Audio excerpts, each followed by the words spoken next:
They change cultures. They're heat seekers. They run at adversity and embrace change.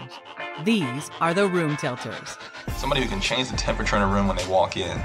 And that's metaphorical for somebody who can influence those around them and make it such an impact quickly, emphatically, and long-lasting, whether it be an organization, a team, a relationship, whatever it might be. This is the Room Tilters podcast, presented by Limitless Minds. Co-hosts DJ Eitzen and Harry Wilson, founders of peak performance and leadership consulting company Limitless Minds, explore how the best and brightest change the temperature in a room. From sports, the military, entertainment and media, clinical psychologists to CEOs. This podcast will navigate what it takes to think big and go far. And now, DJ and Harry. All right, Cole Morgan, thank you for joining me on the Room Tilters podcast today. Happy Friday. How you doing? I'm doing well, man. I'm doing well. Cole, I really appreciate you joining, man. I've been really excited to interview you for a while. And you know, even though you keep canceling on me, I finally captured you. I know that you're a Pacific Northwest guy. If you want to share a little bit about your background, it'd be awesome. I'm a three-sport athlete, product of a two-parent household, great family, captain of all three sports in high school. I was the quarterback of the football team. Took the captain of the cheer squad to the prom. So I am a lot of cliches. Played quarterback. I'm a big blonde guy. Played at Washington State, mainly practiced. So after I got done playing football, ended up doing a couple different jobs, but started a business to help, high school teams and groups raise money, for the things that they care about. So that's where I am today. This is really how we met, right? I met you being introduced to SnapRaises and the West East offices up in the Russell Investment Building, right? And so I really would love for you to talk about SnapRaises for a minute, just because, and really not like just the company, right? But how the hell it was built. So if you don't mind, maybe sharing a little bit about how SnapRaises got started. I was a college football player, and then after that I was a discount card and cookie dough salesman. So for all the parents that are listening, I apologize for that. What I did was I went around to different school programs and helped them organize and learn how to sell cookie dough and discount cards and chocolate bars and beef jerky door to door. And I walked into a coach's office who was a friend of mine, not my high school football coach, but a coach that I had gotten to know, who embodied just about everything that you want, everything that a parent, an administrator, or a kid could want from a high school coach. And his name is Rob Bartlett. And Coach Bartlett had a playoff game on a Thursday night. They were playing my high school rival. And like I said, I just got done playing college football, and I kept these things in my car. They were called ball brushes. And for those of you that are football junkies, you know what they are. They take the sheen off of a football. Wait. What are they called again? Ball brushes. That's what I thought. Ball brushes. I just wanted to make sure that the audience heard the phrase ball brushes. It's ball brushes. Don't worry, it gets worse, Harry. Good. It gets worse. So I call Coach Bartlett after his playoff game, because I just think the world of the guy. And I call him and I say, hey, Coach, I hear you got a playoff game on Thursday. When do you get your footballs in? I'm gonna come take the sheen off of your footballs with my ball brush. And he said, great. I get him in Tuesday. I said, all right, I'll be there, Tuesday afternoon to help you do this. So I walk in, Coach Bartlett, classic high school football coach's office. It's three coaches shoved in one office. It's Nick, the soccer coach, Jason, the defensive coordinator and assistant soccer coach, and Coach Bartlett, the head football coach, all in one office. And I walk in, I knock on the door, I say to Coach, hey, Coach, how's it going? And that's all I say. And this is a short week for him. This is a Tuesday, and their playoff game's on Thursday. It's the first one that they'd been in some time. And he just says, what are you doing here? We don't want to sell your cookies. We don't want to sell your crap. We love it when you're here, but we hate why you're here. My kids don't want to sell cookies. My parents don't want to be responsible for buying cookies. And my coaches don't want to be responsible for handling cash. Cole, you're a lot better than what you do. And that moment for me was like, I got into fundraising because I have an amazing high school football coach. I just got done traveling with him, actually. I got into it because I wanted to help guys like Coach Bartlett. And at the first sight of me, Coach Bartlett was angry because I had become a burden to his program. At a time when he was stressed out and I was there to help him, his reaction to me was that I was a burden. And it's just not who I wanted to be. So I said, hey, Coach, I remember I called you on Saturday. I'm here to ball brush your footballs. He goes, oh, my God, I'm so sorry. they're right here. I totally forgot. There's literally a chair and a box of footballs next to his desk he had set up for me, but he had forgotten. I pull out the footballs. I start ball brushing the balls, and he's turned to his computer. He turns back to me and goes, "Listen, I'm sorry, just a lot better than what you do." And I said, I got it. Thanks, I think. But what do you want me to do about it? And it sounds weird because it sounds so cliche, but he just said, he said, "I don't know, but you're young enough, you're smart enough, figure it out."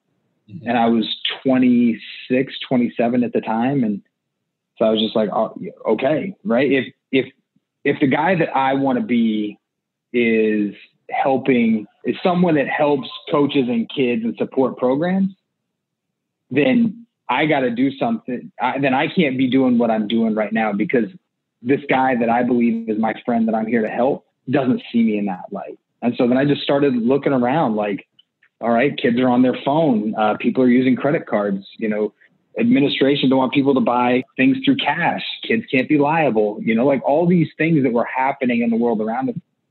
And so just kind of came up with the idea of Snap, and what Snap is. What we do is we do online crowdfunding for groups. And so we help groups of people raise money for a common cause. And it's all done through donation. That was the impetus to get started on the business. And then I pitched the idea to my high school football coach, who's maybe the greatest guy on the face of the earth, greatest leader, mentor ever. And he ended up, giving us a loan to start the business, which was out of his daughter's college fund, because that's what good coaches do. They believe in their kids. So kind of came full circle. And now we've got about 400 employees, and have given back almost $500 million to schools since we started. So it's been a pretty fun journey. Really, really neat.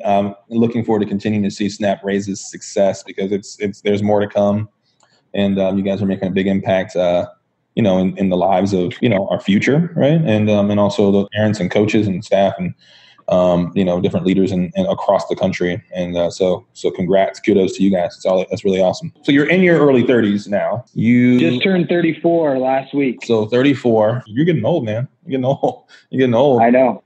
Wow. But you're CEO. I'm assuming it was pretty easy for you to build this business. No adversity. It's been, the transition from college quarterback to cookie dough salesman to, co-founder, CEO of, high growth tech startup. It's a really natural path.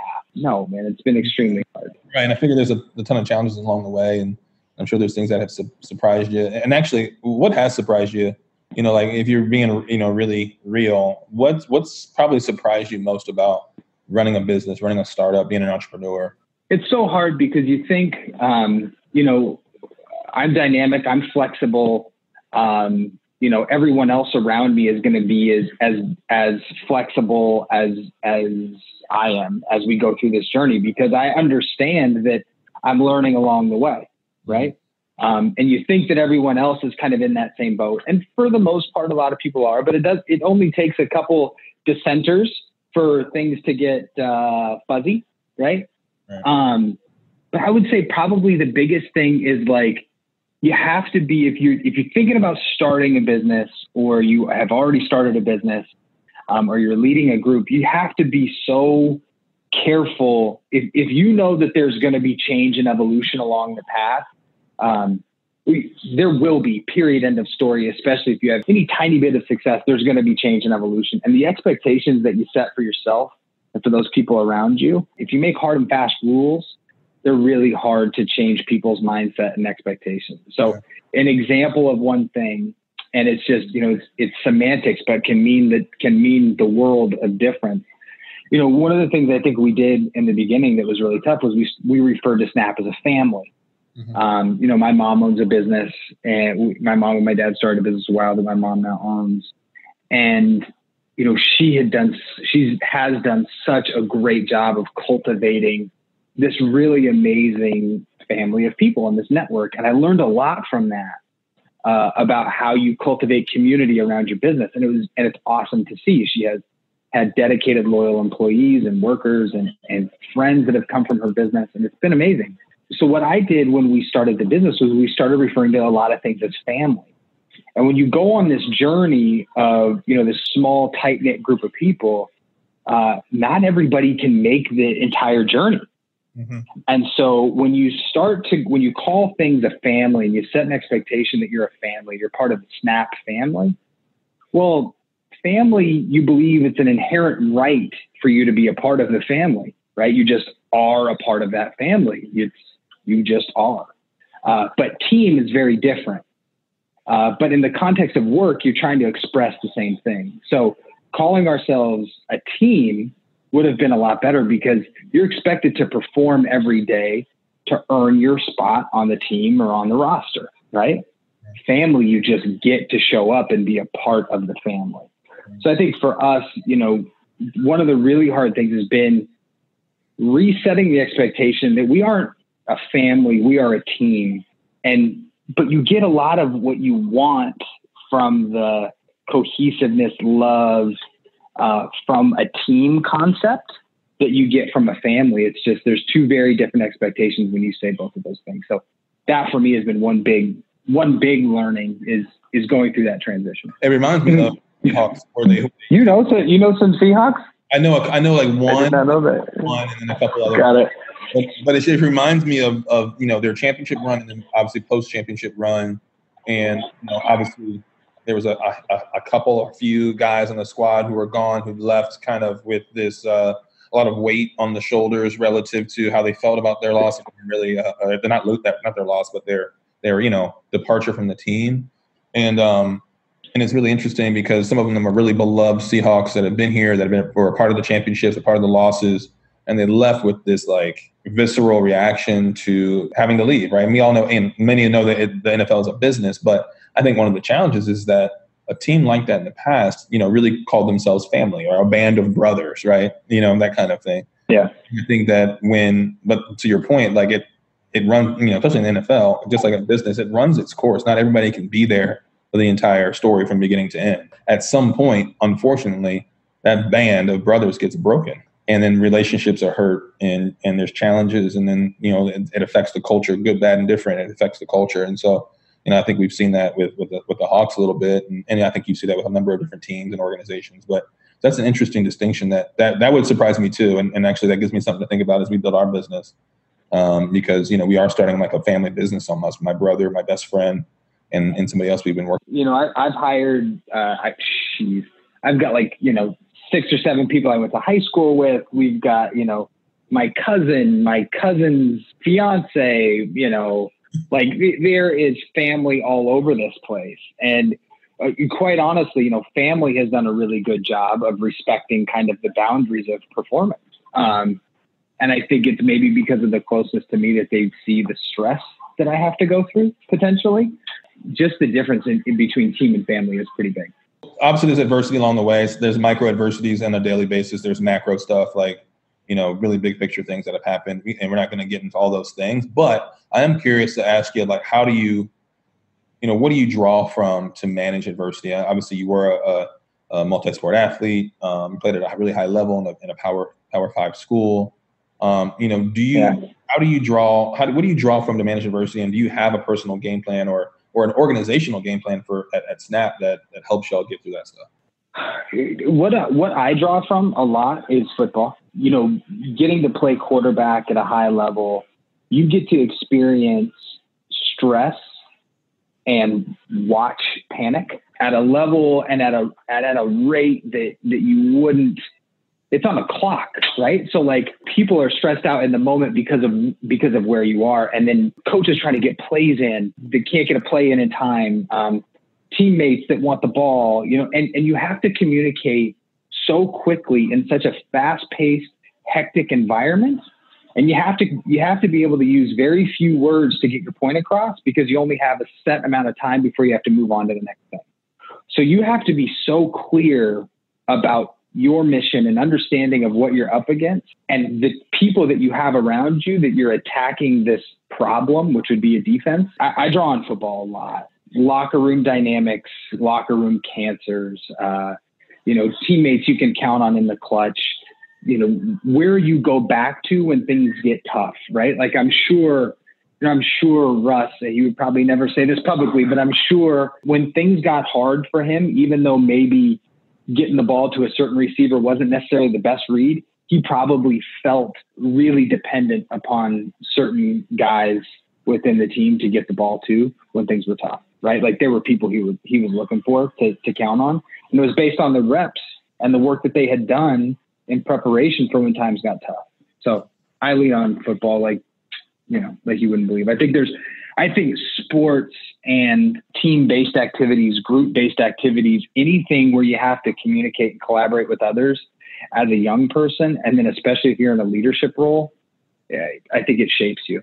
We talk a lot about, one's adversity tolerance and that, I think some mistakes that, especially like when you go, we work with a lot of organizations that, have these robust talent. They're hiring and recruiting people and they're, it's really human capital that's really their biggest challenge. And so we think a lot about, adversity tolerance, in both business, but also how it resonates in people's personal lives. And so it's interesting because, I know that, you draw football for business, you draw football in life, you draw from these kind of experiences in sports. But some of these adversities you probably had in business that are really freaking challenging have nothing against, these bigger challenges that exist. And I know that for you, you're going through a personal battle right now as we're talking, right? Diagnosed with cancer. Was it non-Hodgkin's lymphoma? Non-Hodgkin's, yeah. NLPHL is what it's called.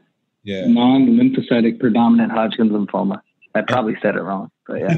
Well, and the reality is that this was not that long ago, right? I remember when I got that call about it from one of our mutual friends, and he just as an observer and knowing a lot about you at that point, I was like, oh, that's out of nowhere, right? It's out of freaking nowhere. I really want to learn from you how you responded to that, right? Relative to all the other things you have going on that prior to a diagnosis like that you think are big events, right? Or maybe even catastrophize certain things that happen that now, do you have a different perspective, a new perspective, and how completely diagnosis kind of, elevated that or changed that? Yeah. I mean, so first of all, when I got the diagnosis, I think it was in April of 2019, right? So just, 5-6 months ago. I just wrapped up my last chemo treatment 2 weeks ago, and not sure if we're in the clear yet. We're about 99% sure that we are.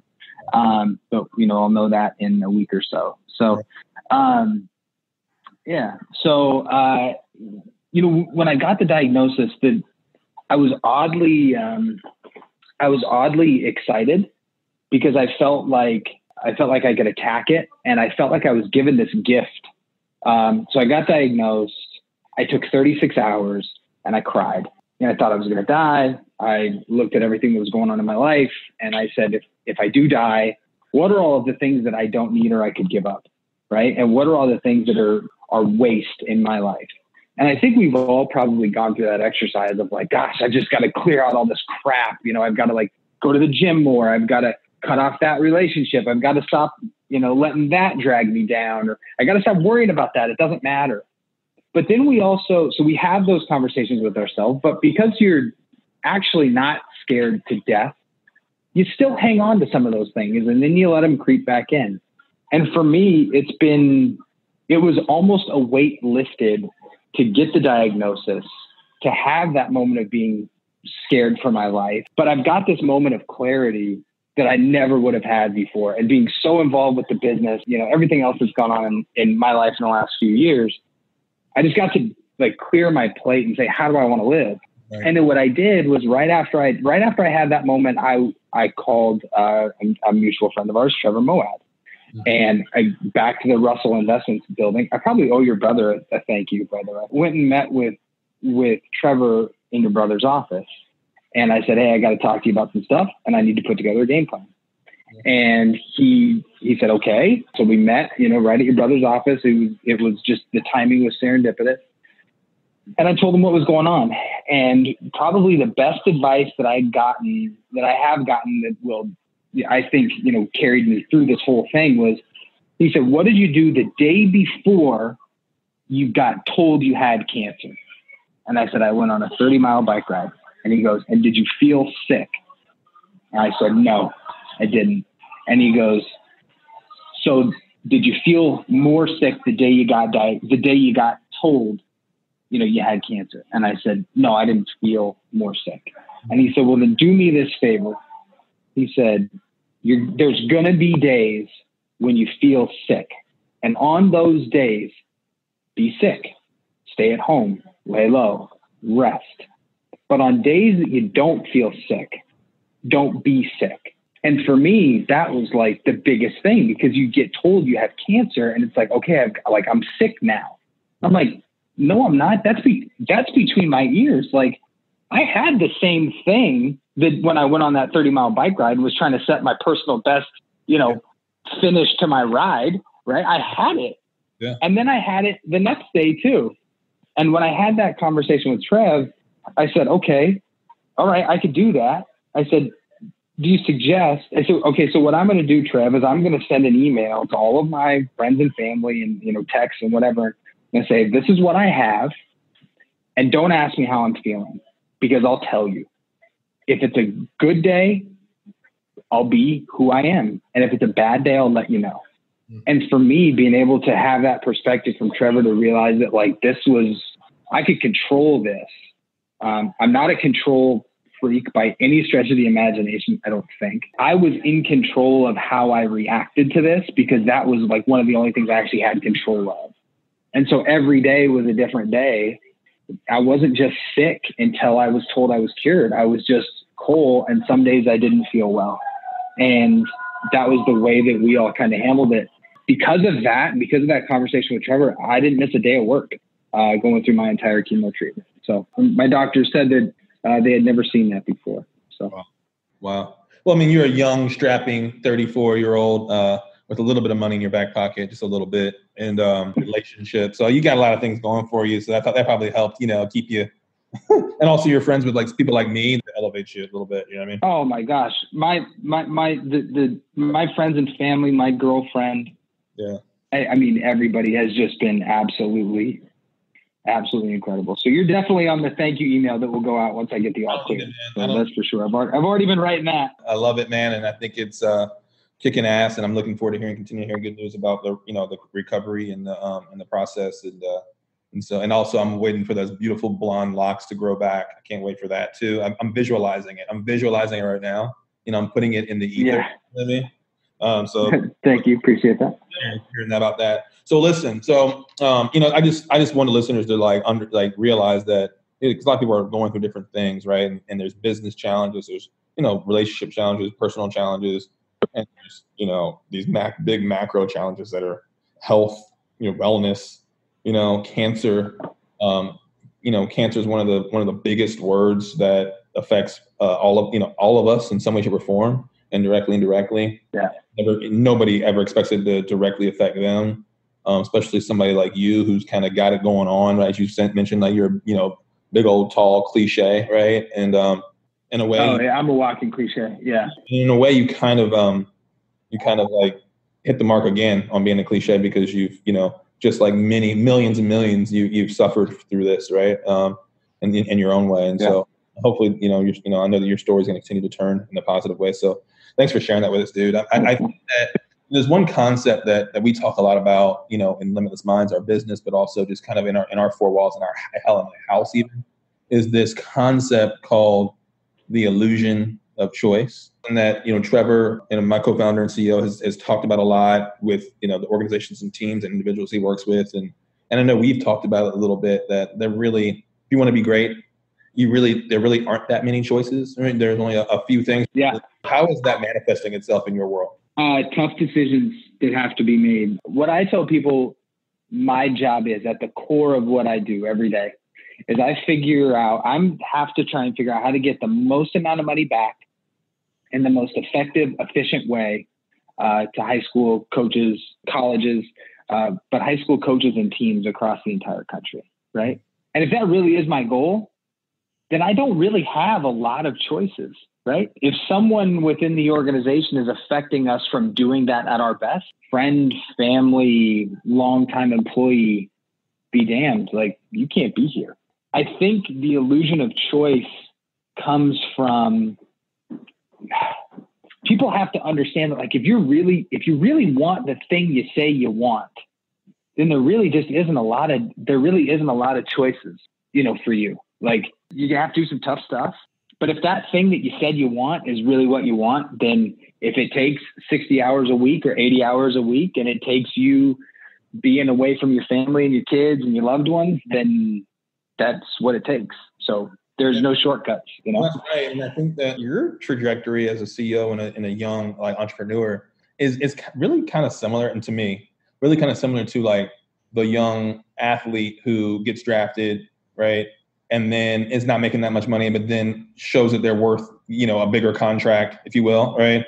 And all of a sudden they're making a lot more money, right? They're having success. It's harder to hide from that success, right? Because of the resources that you now have access to, it almost feels like, okay, now I've turned the page and now I can change my behaviors from what I was doing before, which when I was on the grind trying to make it, now I have a little more leeway. Now I can spend some money over here. Now I can go buy that thing that I wanted to buy. Now I can go on this trip or do this. And I imagine that other side of illusion of choice, which is where once I have success, can I change my behaviors, is also a challenge for somebody like yourself, much like it is for like my brother or other athletes that make it, if you will. Yeah, I would just say that you just have to rely on why are you doing what you're doing. And if the reason, why you're doing what you're doing remains the same, then your behaviors can't really change that much, right? Like your brother can't watch less film if your brother still wants to win Super Bowls. Right? Like that's not the way that works. It's just like, okay, Russ is good and everybody knows Russ is good. That means Russ can watch less film. Well, only if Russ's goal has changed to just, get paid and be done with football. But you watch the way he's playing, like that's not the goal, like his goal is to win Super Bowls. His goal is to play for championships and compete. Like your behaviors really can't change even with the success if you want the success to be continued and you want to actually achieve the goals that you set out for in the beginning. Well, I thought that'd be interesting to ask you because like, I think that one of these traits of room tilters, which is obviously what this podcast is about, people who can tilt a room, is I've noticed that those individuals tend to treat their relationship between choices and the behaviors differently than others, right? Where they minimize the choices that they're making, right, to match the behaviors that are required of them to be great. And I imagine that you've seen that manifest itself, whether it be as a Division I athlete in a Power 5 school, or whether it be along your way selling baked goods, or this massively growing organization in Seattle. Tell me a little bit about how that resonates with you. I know we talked about room tilters offline and kind of shared that story, but how does that resonate with you? How have you seen that? And are there people in your life or a person in your life that kind of embodies that for you? I think it goes back to the people that do that consistently are just dedicated to whatever that goal is. I don't need to like name drop people, but become friends with a lot of really successful CEOs. And I need to accomplish this goal, which means I need to reset my sales organization, let's say, right? I was just talking to a local CEO about that. And he said, it's going to be I guess what happens and what I see is that the ramifications of the decision become factual and not emotional, right? So like that means if my goal is to grow my business and I have to reset my sales organization, then the things that I have to do to reset my sales organization become factual, not the point where they're like just data driven, right? But they just, okay, I have to move on from this key employee. It may be someone that you love or care about, but it's the process to get to the goal. So you remove the emotion from the decision-making process is what I see consistently, right? Like the successful people that I've been around, like the sacrifices they make in their personal life, I don't feel bad that I'm making that sacrifice. It just is part of the job. Part of what I'm doing here is to attain the goal. And so I don't feel bad about having to make the choices I'm having to make because they don't become choices anymore. And I think you see that consistently. Like you're getting to spend time with your brother this summer. I mean, he's up at whatever time he's up, 5 a.m. We're at a golf tournament. He's running, like he's running and exercising and working out before the tournament, his charity tournament, because his goal is still his goal. And so these are the things I have to do to achieve my goal. Okay. My tournament's at, 8:00. That means I work out 2 hours earlier. It doesn't mean I don't work out. That's not a choice. Right. I think those are the things I see consistently. Is there somebody in your sphere, in your world, in your network that, whether you want to call it a mentor or just somebody you look up to that embodies that room tilter kind of mentality, that room tilter trait? Probably my high school football coach. The people that I'm referring to are not like, hard asses or anything like that. When I think about room tilters, I think about people that lead with love.